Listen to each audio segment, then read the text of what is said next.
మారు పలకని స్వామిని చూసి పద్మావతి ముందుకు వచ్చి చిన్న పోయిన పతినే గాంచి చిరుకోపముతో ఇటులా పలికే ఏమిటి అక్క ఇటు వచ్చితివి మతి చెడి నీవే పలుకుచుంటివి స్వామిని వదలి వెళ్ళావంటూ తెలిసే నేను వలచితిని వాడు దానవైనా నీవు సత్తు కొనక గడపే దాటి ఇప్పుడు స్వామిని నిందించుటలో ఏవి సబబు కలదు నీకు త్రేతాయుగంల వింత కోర్కెలు కోరి నీవే తెచ్చుకుంటివి బంగారు లేడి ఇలలో కలదా లక్ష్మణ గీటు దాట తగున వాపర యుగంల తులసి దళముత స్వామి తూగెను నీ కోసం ముల్లోకాలు మెచ్చుకునంగా ఆనాడెంతో మురిసిపోతివి ప్రాణనాథుని వదిలి వెళ్ళి ఇప్పుడు వచ్చుట ఏమీ ధర్మము కొత్తగా పెళ్లి అయిన వారము ముద్దు ముచ్చటలు మాకు లేవా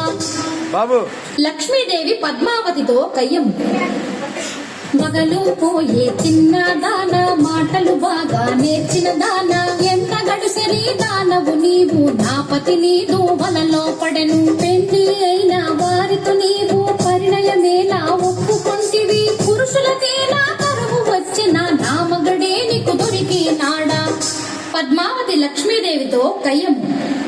స్వామి మదిలో నీవే ఉంటే మరి ఒక దానితో పని ఎలా స్వామి ప్రేమతో నన్నే వలచను మాటలు మీరకు నెరజానా స్థిరమన్నది నీకు లేనే లేదు ఇల్లు ఇల్లు తిరిగే దానవు ఒక చోటైనా కుదురుగా ఉండవు ఎందుకు నీకు మగడు ఇల్లు ప్రేమత భర్తను లాలించాలి పతి కౌగిటిలో ఒదిగుండాలి రెండు నీ కడలేనే లేవు వచ్చిన దారిని మరలి పొమ్ము సవతుల దెప్పి పొడుపు మాటలు